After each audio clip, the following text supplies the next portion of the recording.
আসসালামু আলাইকুম। আমি এখন এটাতে স্টোন গ্রাফটিং করব, আর স্টোন গ্রাফটিংয়ের জন্য এরকম চারা পারফেক্ট। থাই কাটিমনের কিছু সায়ান আনছিলাম, তো এই সায়ানগুলো দিয়ে স্টোন গ্রাফটিং করে দেব। রুটটাকে কেটে নিলাম, তারপরে সায়ানটাকে কেটে নেব, ভি আকৃতিতে কাটবো।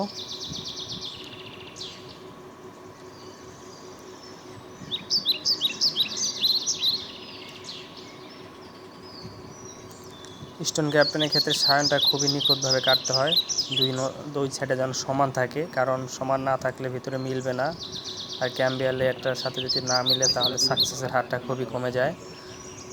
তো এখন মাছ বরাবর চিল করে নেব, কারণ ছোট গাছের ক্ষেত্রে মাছ বরাবর চিল করতে হয়। সায়ানটাকে বসিয়ে দিলাম, খুব সুন্দরভাবে মিলে গেছে, একেবারে সুন্দরভাবে মিলে গেছে। তো এখন গ্রাফটিং টেপ দিয়ে সুন্দর মতো পেঁচিয়ে দেব, যাতে ভিতরে পানি প্রবেশ করতে না পারে। বর্ষার সিজনে গ্রাফটিং করলে সবচেয়ে রিস্ক হচ্ছে পানি। এই পানি প্রবেশ করলে, বৃষ্টির পানি প্রবেশ করলে সাকসেসের হারটা তো সাকসেস হবেই না, কারণ পানি প্রবেশ করলে ওটা শেষ। তো সেক্ষেত্রে পলিথিনের খুব সুন্দর মতো পেঁচিয়ে দিলাম। এখন গিট্টোটা দিব, যেখানে জোড়া দিছি ওই জায়গাটা গিয়ে গিট্টোটা দিয়ে দিব।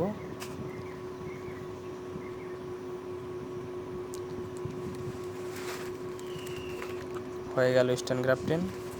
এখন মাটির ভিতরে রেখে দেব সুন্দর মতো।